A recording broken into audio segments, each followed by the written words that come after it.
The best ever. So great. Thank you so much. Appreciate you. Thanks, AJ. Josh, can you just explain what happened at the end there, mate? Not of that, by the way, at the end of your fight. Okay, with the fight. Passion, pride in the ring. There was back and forth in the ring. And yeah, it just carried on after. It's nothing major though, my broski. No? Nah, nothing major.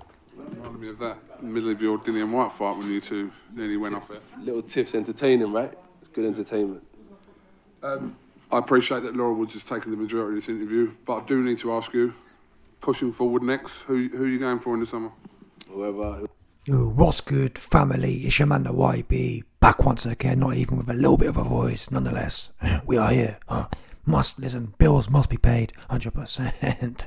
So, we just heard there from Anthony Lossua. Listen, Mr. Lossua. Yeah? I'm all for entertainment. I'm all for passion and pride. I'm all for tiffs. But guess what?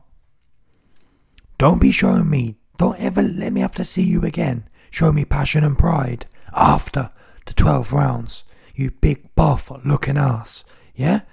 I've never seen a dude as big and buff as you who be so funky with it. You understand? The dude, I'm telling you now, this guy is super duper funky with it. Yeah? All the way funky. Just a little bit, something not quite right there. Yeah? Let's not forget, people. We had the same problem with the Usyk 2 fight. The Usyk 2 fight, he lost. And then he wanted to go Rago. Yeah? Like, where are they doing that at? You go Rago before the bell goes, not after. What good's that?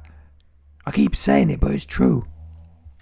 After a fight is the same as being in a club and trying to kick off when the bouncers are close by. Yeah? Everyone knows that, really, in a club, if you want beef with someone, if you really want it like that, the best thing to do, or the only thing to be done, is to pull up with the blicky, yeah? Pull up with a shtick and get busy with it. Or not even that. Trust me, if you really are in the club, but all you need to do is buy 2 Bacardi Breezer and lick it off someone's head when they're not watching. Yeah, but most people, they ain't really want to get busy in the club. They just want to look like they want to get busy. Representing, what are them birds called? Them birds with big feathers. It's not a cockerel. I forgot the name. Either way, there's a certain type of bird who basically they signal to their mates, to their female mates. I think it's the males, or either way, whatever way it is. There's a certain type of bird, yeah, who shows its feathers, and the bird with the most beautiful feathers gets laid, basically. Yeah, that's their mating routine. Same thing in the club. Yeah, the dudes think, oh, if I act really hard, I'm going to get some fanny tonight. You're not, but all you're going to get is a bloody nose and kicked out of the bar and freezing your tits off looking for a taxi. Anyway, I've digressed. The point is, Anthony Lossua is a big bird looking ass with no colours on his feathers. Yeah, he ain't got no pretty colours on his feathers.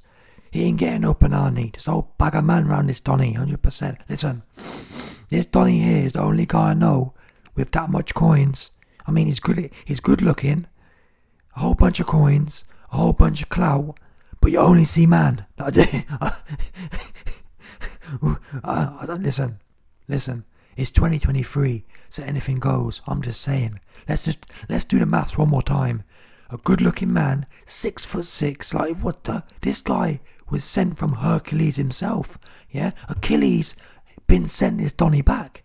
Yeah, Africanules looking ass. This guy here, listen. Watch the film Prometheus. Yeah, this Donny is a what's the word? This guy's a spawn from the engineers. What do they call it? The engineers' goo. Yeah, listen, Anthony Lossua is a direct descendant from the Promethean engineers. Do you understand? Yeah, the people or better yet, the Anunnaki. How about that? Yeah, AJ is a direct descendant, big buff looking ass dude, 6'6", good looking, whole bunch of coins. whole bunch of clout, and no gal. Jeez, stop it, people, stop it. I can't do it. Anyway, back to the script. Like I said, this guy here be doing way too much with it. Yeah, he be doing way too much with it outside of the ring. Oh, I'm gonna do this. Or the reason BRAWL happened was because of pride and passion, and it's only a little tiff and only a little entertainment. Listen, AJ, the fans weren't entertained. People were saying it was one of the most boring fights they've ever watched in history of their lives, and I have to agree. I only ended up watching the highlights as it happened. I wasn't interested at all, truth be known, and the highlights I watched were boring as well. His jab, I've never seen his jab look so soft like butter, 100%. His jab was, it looked like a, sometimes in sparring, you're working technique. That's the kind of jab it looked like. Yeah, AJ used to have a ramrod jab. Go back and watch AJ versus Parker, for example. AJ used to have a ramrod jab. Now he's pouring with it. It all comes down to confidence. It all comes down to, well, ultimately, pride and passion. I say it every time, but it's true. Look at Holyfield versus Smoking Burt Cooper. Yeah, that is what I call pride and passion. Both men got off the deck in that fight. Yeah, Hagler versus Hearns. You understand? That's pride and passion. Franklin versus Losua is not pride or passion or tiff. There's no tiff about it. That is bird feathers, bird mating feathers. That's what that was. AJ realised the fight sucked and then thought, oh, let me make up for this by kicking off after the fight. Same as in the Usyk 2. In Usyk 2, what did he do? Oh, let me get my feathers out. Let me dump the belts off the pin and show that I'm a real roadman. The time to get your frustration out, the time to show your pride and passion is during the 12 rounds. And I don't know why the trainers aren't communicating this. If it was me, I would specifically be referencing in the corner, in that minute. After a few rounds, I'd be saying, AJ, remember how you felt at the end of the Usyk fight? Yeah, remember how bad that felt? We are in that same position now. Go get it. Yeah, go get this Nick Gott. Go get this muffin top looking ass Nick Gott. That's what should have been the vibe. Now, Derek James, he produces vicious fighters. You got Charlo, you got Errol Spence, but I mean, ultimately, I guess what this is implying is that you can bring the horse to water, you can't make it drink. If AJ is broken, which I think he is, I mean, I've seen 2 interviews. I've seen the Spencer Fearon interview. He was distancing himself. Oh, if I don't win, don't blame my trainer. What? If you don't win? And then another one, he was saying, well, I can't lie to you. I'm fighting in 2 days, but I'd rather be at home. I'd rather be at home. This guy's making millions of dollars for a sparring session, and he's telling us he'd rather be at home.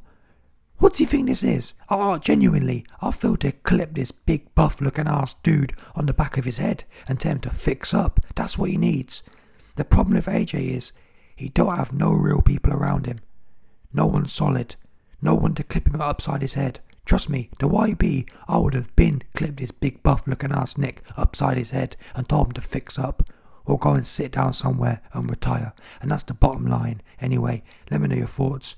Big shout out to all the Donnies who came through and boosted up the coins.